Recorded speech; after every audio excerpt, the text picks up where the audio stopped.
حضور اکرم صلی اللہ علیہ وآلہ وسلم نے اپنے اصحابہ کرام کو فرمایا، کیا میں تم کو خضر کے متعلق نہ بتلاؤں؟ لوگوں نے عرض کیا، کیوں نہیں رسول خدا؟ تو آپ نے فرمایا، خضر ایک دن بنی اسرائیل کے بازار میں چلے جا رہے تھے کہ ایک مکاتب شخص نے آپ کو دیکھا۔ اس نے صدائے بھیک لگائی، مجھ پر کوئی صدقہ کرو، اللہ آپ کو برکت دے۔ خضر نے فرمایا، میں اللہ پر ایمان لایا، جو اللہ چاہے گا وہ ہو کر رہے گا، میرے پاس ایسی کوئی چیز نہیں جو تجھے دے سکوں۔ تو فقیر نے صدا لگائی، میں تجھ سے اللہ کی ذات کے طفیل سوال کرتا ہوں، کیونکہ جب آپ نے مجھ پر صدقہ نہیں کیا تو میں نے آسمان کی طرف نظر کی تو میں نے آپ کے پاس برکت پہچان لی۔ خضر نے فرمایا، میں اللہ پر ایمان لایا، میرے پاس کوئی ایسی چیز نہیں جو تجھ کو دوں، مگر تو مجھے لے لے اور فروخت کر دے۔ مسکین نے کہا، کیا یہ بات درست ہے؟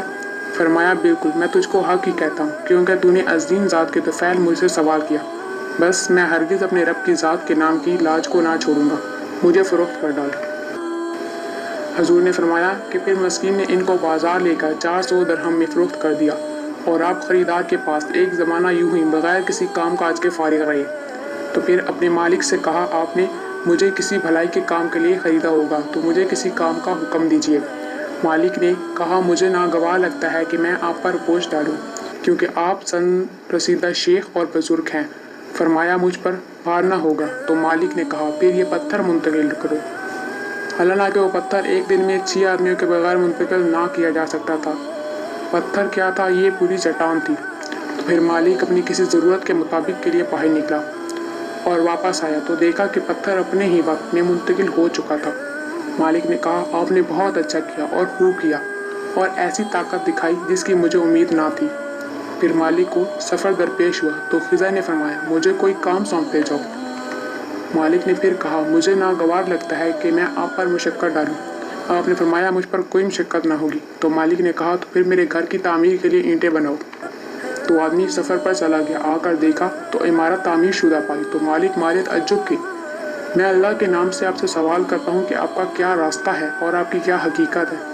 فرمایا، آپ نے مجھ سے اللہ کے نام سے سوال کیا ہے، اور اللہ کے نام پر سوال ہی نے مجھے غلامی میں ڈالا، اور میں تجھ کو بتلاتا ہوں کہ میں کون ہوں۔ میں وہی خضر ہوں جسے کے متعلق تو نے سنا ہوگا۔ مجھ سے ایک مسکین نے سوال کیا تھا، لیکن میرے پاس کچھ نہ تھا جو میں اسے دیتا۔ پھر اس نے اللہ کے نام سے سوال کیا تو میں نے اپنی جان اس کو قدرت دی کہ مجھے فروخت کر دے، تو اس نے مجھے فروخت کر ڈالا۔ اور میں تجھے بتاتا ہوں کہ جس شخص سے اللہ کے نام سے سوال کیا گیا پھر بھی سائل کو مسترد کر دیا گیا، جبکہ وہ کچھ دینے پر قادر تھا، تو قیامت کے روز وہ ایسے کھڑا ہوگا کہ اس کے جسم پر کوئی گوشت نہ ہوگا اور نہ کوئی اس کی ہڈی حرکت کر سکے گی۔ تو مالک نے کہا، میں اللہ پر ایمان لایا، اے خدا کے پیغمبر، میں نے آپ کو مشقت میں ڈال دیا اور مجھے کوئی علم نہ تھا۔ خضر نے فرمایا، کوئی حرج نہیں، آپ نے اچھا کیا اور ثواب کمایا۔ تو مالک نے کہا، میرے ماں باپ آپ پر قربان ہوں، اے اللہ کے پیغمبر، میرے گھر اور مال کے متعلق آپ جو اللہ کی مرضی سے حکم فرمائیں آپ کو اختیار ہے، یا میں آپ کو اختیار دیتا ہوں اور آپ کا راستہ چھوڑتا ہوں۔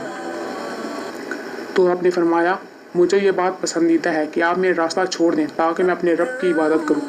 تو اس نے آپ کا راستہ صاف کر دیا۔ تو خضر نے فرمایا، تمام تعریفیں اس اللہ کے لیے ہیں جس نے مجھے غلامی میں ڈالا اور پھر اسی نے مجھے اس سے نجات دی۔